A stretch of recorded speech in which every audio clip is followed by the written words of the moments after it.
Hi guys, my name is Mika. Welcome back to my channel.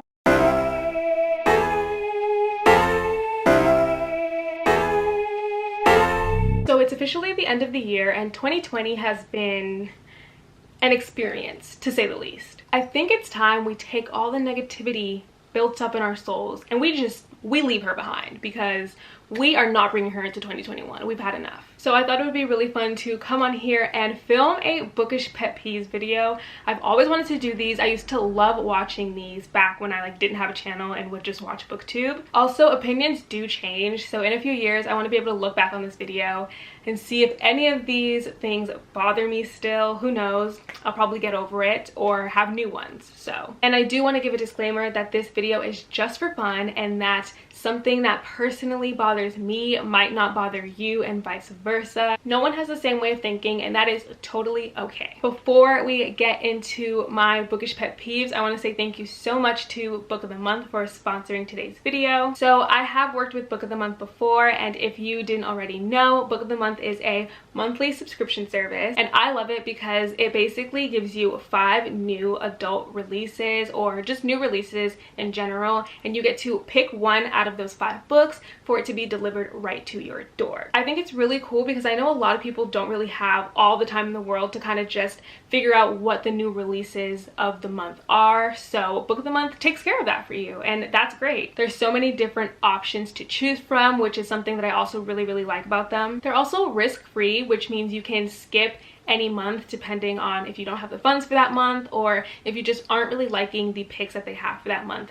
as well. Book of the Month is actually having a great December deal, and you can get your first book for only $5 if you use the code BOOKWISH and my specific link down below in the description, which is insane. Usually you'll get your first book for $9.99, but it's the holiday time and Book of the Month decided to come through. They were kind enough to send me over their December books, and I'm going to show them to you guys. So the first book pick for this month was In a Holidays by Christina Lauren, and I am excited about this. I've never read a Christmassy Christina Lauren book before. This is a Groundhog Day story, which if you don't know what those are, that's basically those stories where the main character keeps reliving the same either moment or day or week over and over and over again. I haven't read a book with a Groundhog Day plot in a really long time, so maybe this is the perfect one to pick up, especially during the holiday season. And if there's one thing Christina Lauren's gonna do, it's write a good romance. So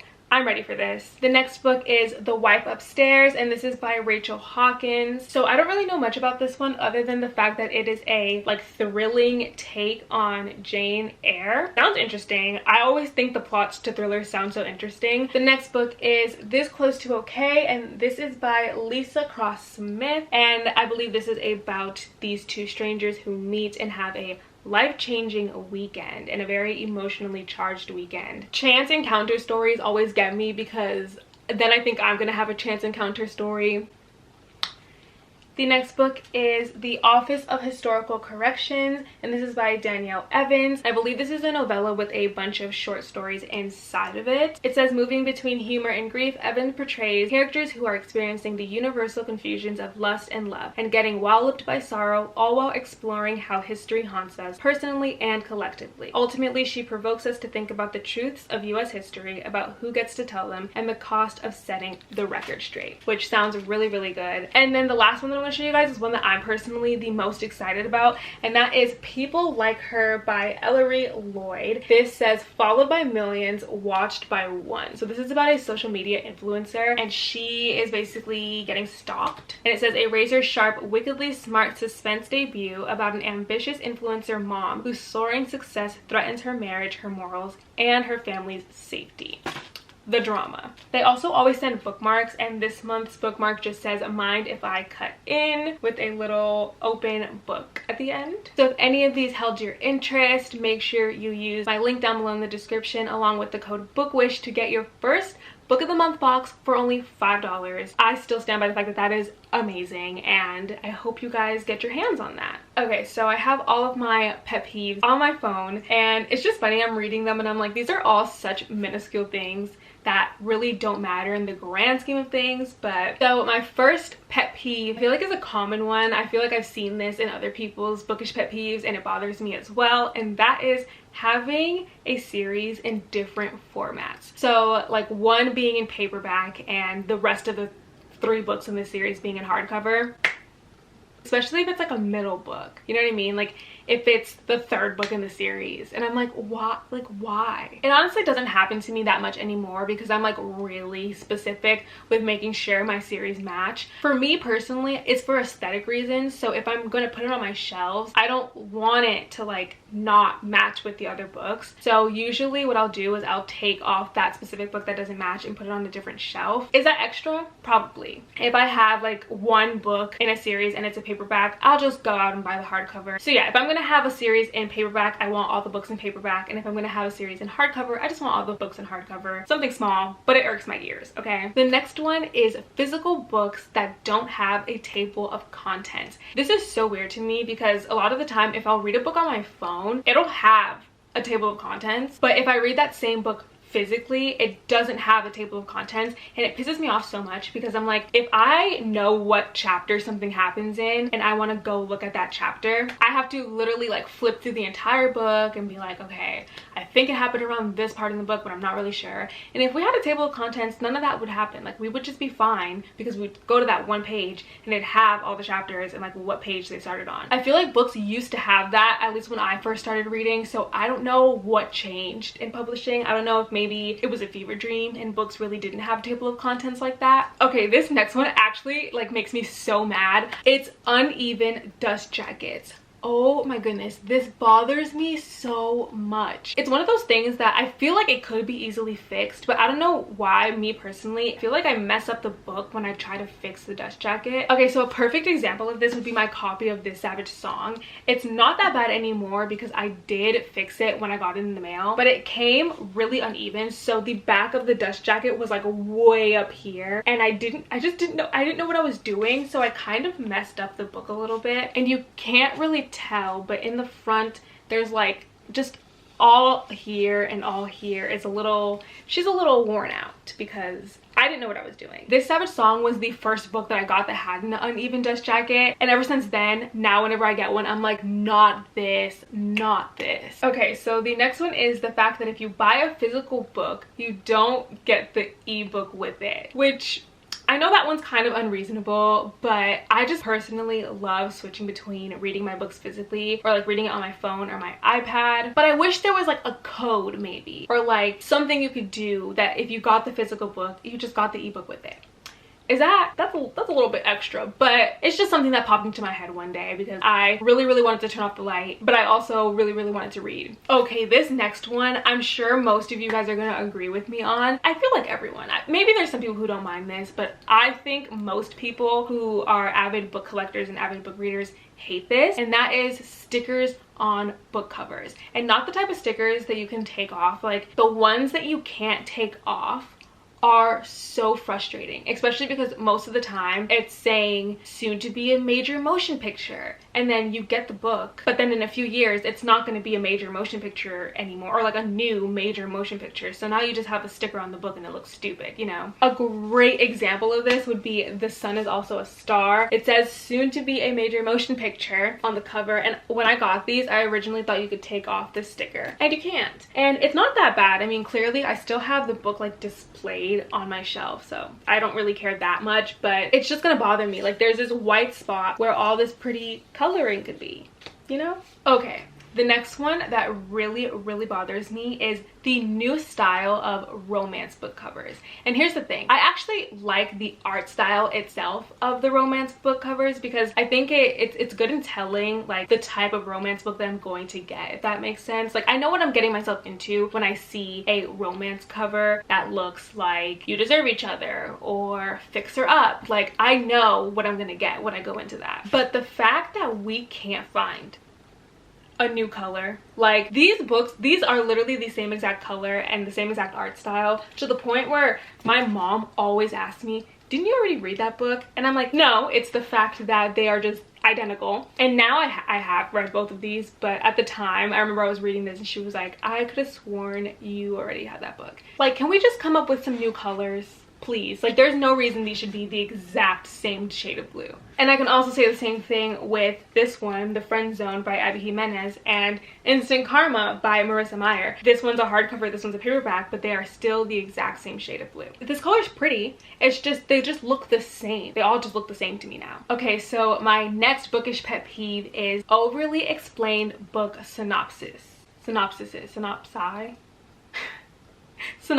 books, whatever. Overly explained book summaries. So I read book synopsis, but sometimes they will just tell you way too much when you're reading the summary. Like things that didn't even need to be said in order for me to pick up the book. For example, if you are to say like a character dies in the synopsis, right? Now you know going into that book that that character dies. And I know a lot of the time it helps to like push the plot, but most of the time that character won't even end up dying until about 150 pages in. And that's a lot. Like that's enough time for you to get attached to a character, but you won't get that same feeling when they die because you're like, well, yeah, I was expecting it. Like I knew this was coming. I feel like I've read so many books where the plot twist of the entire book was literally in the synopsis. So then when I get there, I'm like, okay, but we knew this. Like we saw this coming. I know some people like it. Some people really like knowing what they're going into and what they're reading, but I've always found my like best reading experiences to be something that I didn't really expect.